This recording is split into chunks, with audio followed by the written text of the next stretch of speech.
നമസ്കാരം. പുതിയ കാലത്ത് എല്ലാ മനുഷ്യരും കണ്ടിരിക്കേണ്ട ഒരു സിനിമ, എന്നാൽ വേണ്ട വിധത്തിൽ ചർച്ച ചെയ്യപ്പെട്ടിട്ടില്ലാത്ത ഒരു സിനിമ.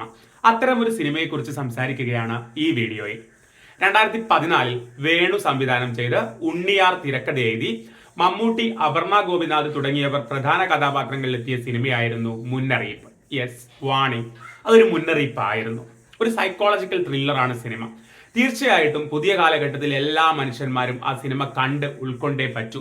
എങ്കിൽ നമ്മുടെ ബന്ധങ്ങൾ കൂടുതൽ നല്ലതാക്കാൻ നമുക്ക് ആ സിനിമ തരുന്ന തിരിച്ചറിവുകൾ നമ്മളെ സഹായിക്കും. ഇനി ഒരു പക്ഷേ നമ്മൾ എന്താ പറയുക, ആ സിനിമയെ കൃത്യമായിട്ട് മനസ്സിലാക്കാത്ത ആളുകളാണെങ്കിൽ, ജീവിതത്തിൽ അതിൽ പറയുന്ന പ്രശ്നങ്ങളെ കൃത്യമായിട്ട് മനസ്സിലാവാത്ത ആളുകളാണെങ്കിൽ, നമ്മുടെ ബന്ധങ്ങൾ പലതും പല പ്രശ്നങ്ങളിലേക്കും സംഘർഷങ്ങളിലേക്കും ഒക്കെ എത്തിപ്പോകാൻ സാധ്യതയുണ്ട്.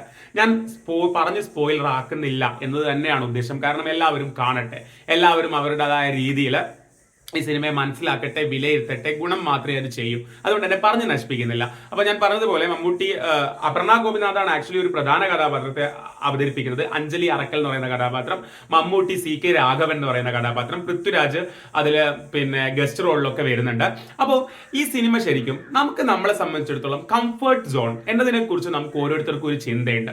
അതായത് ജീവിതത്തിന്റെ മുഖ്യധാരയിൽ ജീവിക്കുന്ന, ജീവിതത്തിന്റെ ആ ഒരു ലൈറ്റിൽ ജീവിക്കുന്ന ആൾക്കാരെ സംബന്ധിച്ചിടത്തോളം അവർ വിചാരിക്കുന്നത് അതാണ് ഏറ്റവും കംഫർട്ട് സോൺ.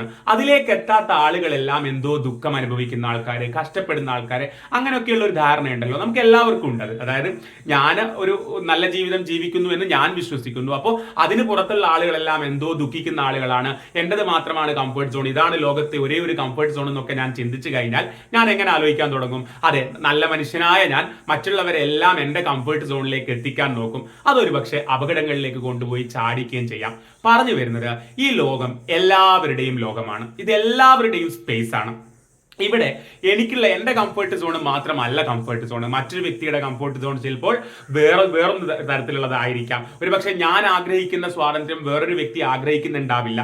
ഞാൻ ആഗ്രഹിക്കുന്ന ജീവിതം വേറൊരു വ്യക്തി ആഗ്രഹിക്കുന്നുണ്ടാവില്ല. അപ്പൊ ഞാൻ ആഗ്രഹിക്കുന്ന സൗകര്യങ്ങൾ വേറൊരു വ്യക്തി ഉണ്ടാവില്ല. മനുഷ്യരുടെ ബ്രെയിൻ അത്രത്തോളം ഡിഫറെന്റ് ആണ്. കുട്ടിക്കാല അനുഭവങ്ങള്, വായിച്ച പുസ്തകങ്ങള്, കണ്ട സിനിമകള്, ഇതെല്ലാം മനുഷ്യന്റെ കാഴ്ചപ്പാടുകൾ രൂപീകരിക്കാൻ വേണ്ടി അവനെ ധാരാളം സഹായിക്കുന്നുണ്ട്. അങ്ങനെ നോക്കുമ്പോൾ എല്ലാ മനുഷ്യന്മാരുടെയും കാഴ്ചപ്പാടുകൾ ഡിഫറെന്റ് ആയിരിക്കും. നമുക്ക് ഏതൊരു വ്യക്തിയെയും അവരായിട്ട് അംഗീകരിക്കാനേ പറ്റൂ, അല്ലേ?